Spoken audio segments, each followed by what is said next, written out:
नमस्कार दर्शकों, धर्मार्थ टीवी यूट्यूब चैनल पर आपका स्वागत है।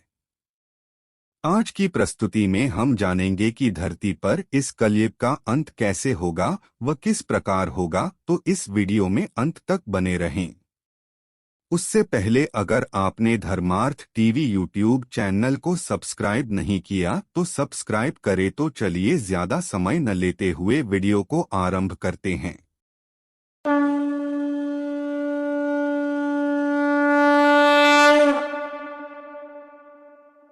प्रलय का अर्थ होता है संसार का अपने मूल कारण प्रकृति में सर्वथा लीन हो जाना।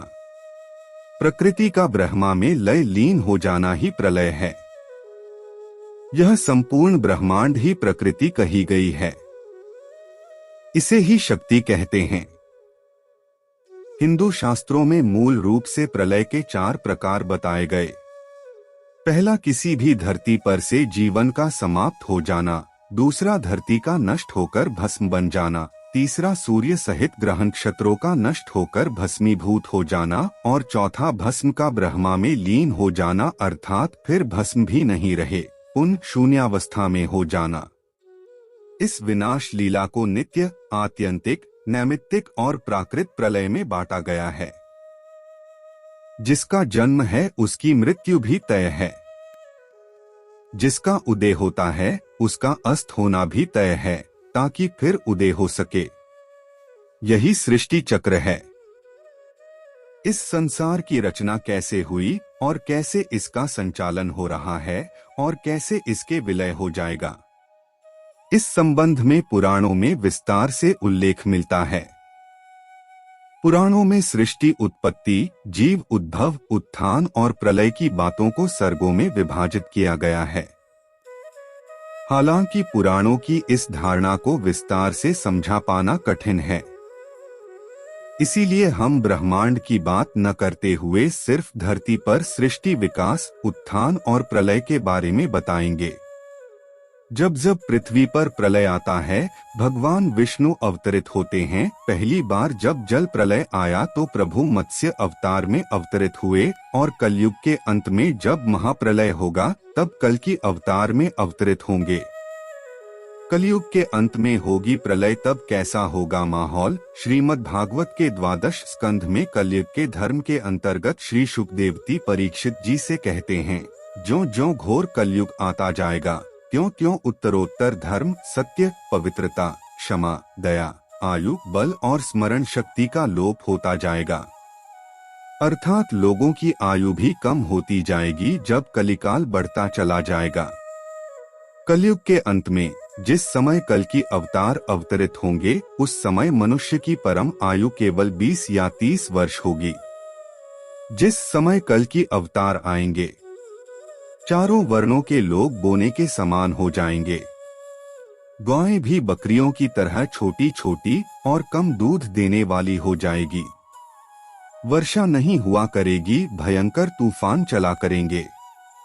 कलयुग के अंत में भयंकर तूफान और भूकंप ही चला करेंगे। लोग मकानों में नहीं रहेंगे, लोग गड्ढे खोदकर रहेंगे। धरती का 3 हाथ अंश अर्थात लगभग 4.5 फुट नीचे तक धरती का उपजाऊ अंश नष्ट हो जाएगा। भूकंप आया करेंगे। कलयुग का अंत होते होते मनुष्यों का स्वभाव गधों जैसा हो जाएगा। लोग प्राय गृहस्थी का भार ढोने वाले और विषी हो जाएंगे। ऐसी स्थिति में धर्म की रक्षा करने के लिए सद्गुण स्वीकार करके स्वयं भगवान अवतार ग्रहण करेंगे। सूक्ष्म वेद अनुसार राजा हरिश्चंद्र जी जो वर्तमान में स्वर्ग के अंदर हैं, वो ही श्री विष्णु जी की आज्ञा से कल्कि नामक अवतार धारण कर आवेंगे।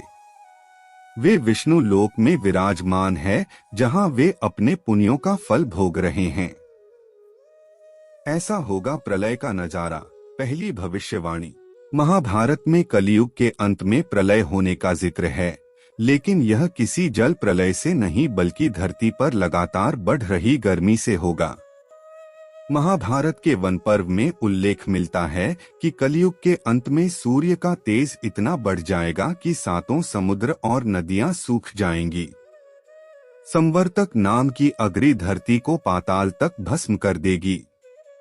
वर्षा पूरी तरह बंद हो जाएगी, सब कुछ जल जाएगा। इसके बाद फिर 12 वर्षों तक लगातार बारिश होगी, जिससे सारी धरती जलमग्न हो जाएगी।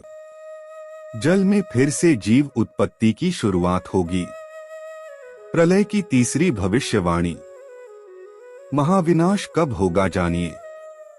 श्रीमद् भागवत के अनुसार ऐसा माना जाता है कि 2 कल्पों के बाद सृष्टि का अंत होता है। हर कल्प में एक अर्ध प्रलय होती है। 2 कल्पों का अर्थ है कि 2000 चतुर्युग। इसी प्रकार दूसरा कल्प पूरा होने पर प्रलय आता है, यानी सृष्टि का विनाश हो जाता है। इसके बाद पुनः सृष्टि की उत्पत्ति होती है और यही क्रम अनवरत जारी रहता है।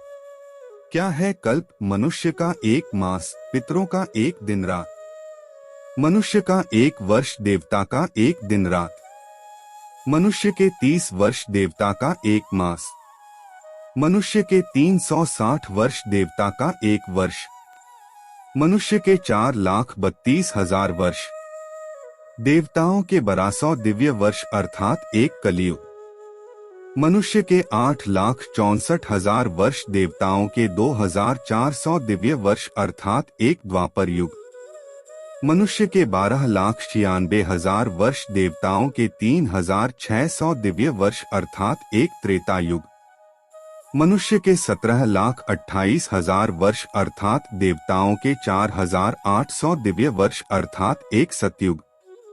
इस सब का कुल योग मानव के 43,20,000 वर्ष अर्थात 12,000 दिव्य वर्ष अर्थात 1 महायुग या 1 चतुर्युगी चक्र। इसी प्रकार 71 युगों का एक मनवंतर होता है, जिसका मान 30,67,20,000 मानव वर्ष होता है। प्रत्येक मनवंतर के अंत में सतयुग के बराबर अर्थात 17,28,000 वर्ष की संध्या होती है। एक मनवंतर के मान 30,67,20,000 वर्ष में संध्या के मान 7,28,000 वर्ष के योग करने पर 30,84,48,000 मानव वर्ष होते हैं, जो संधि सहित एक मनवंतर के मानव वर्ष है। अर्थात संधियुक्त एक मनवंतर में 30,84,48,000 वर्ष होते हैं। ऐसे ही जब 14 मनवंतर व्यतीय होते हैं, तब एक कल्प पूरा होता है। यही एक कल्प ब्रह्मा जी के 1 दिन के बराबर होता है। दिन और रात मिलकर 2 कल्प होते हैं। चलिए जानते हैं धरती का क्रम, विकास और विनाश का काल। पहला, गर्भकाल। करोड़ों वर्ष पूर्व संपूर्ण धरती जल में डूबी हुई थी। जल में ही तरह तरह की वनस्पतियों का जन्म हुआ और फिर वनस्पतियों की तरह ही एक कोशीय बिंदु रूप जीवों की उत्पत्ति हुई, जो न नर थे और न मादा। दूसरा, शैशव काल।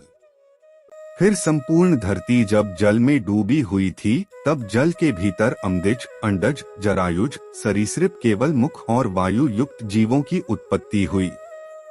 तीसरा, कुमार काल। इसके बाद पत्र ऋण, कीट भक्षी, हस्तपाद, नेत्र श्रवणेन्द्रियों युक्त जीवों की उत्पत्ति हुई। इनमें मानव रूप वानर, वामन, मानव आदि भी थे। चौथा, किशोर काल। इसके बाद भ्रमणशील, आखेटक, वन्य संपदा भक्षी, गुहावासी, जिज्ञासु अल्पबुद्धि प्राणियों का विकास हुआ। पांचवा, युवा काल। फिर कृषि, गोपालन, प्रशासन, समाज संगठन की प्रक्रिया हजारों वर्षों तक चलती रही। छठा, प्रौढ़ काल। वर्तमान में प्रौढ़ावस्था का काल चल रहा है, जो लगभग विक्रम संवत 2042 पूर्व शुरू हुआ माना जाता है। इस काल में अतिविलासी, क्रूर, चरित्रहीन, लोलुप, यंत्राधीन प्राणी धरती का नाश करने में लगे हैं। सातवां, वृद्ध काल। माना जाता है कि इसके बाद आगे तक साधन भ्रष्ट, त्रस्त, निराश, निरूजमी, दुखी जीव रहेंगे। इनकी आयु बहुत कम होगी। आठवां, जीर्ण काल। फिर इसके आगे अन्न, जल, वायु, ताप सबका अभाव क्षीण होगा और धरती पर जीवों के विनाश की लीला होगी। 9वां उपराम काल। इसके बाद करोड़ों वर्षों आगे तक ऋतु अनियमित, सूर्य, चंद्र, मेघ सभी विलुप्त हो जाएंगे। भूमि ज्वालामयी हो जाएगी। अकाल प्रकृति प्रकोप के बाद ब्रह्मांड में आत्यंतिक प्रलय होगा। इस प्रकार पृथ्वी का विनाश होगा। तो चलिए इस प्रस्तुति को यही समाप्त करते हैं। मिलते हैं अगले वीडियो में।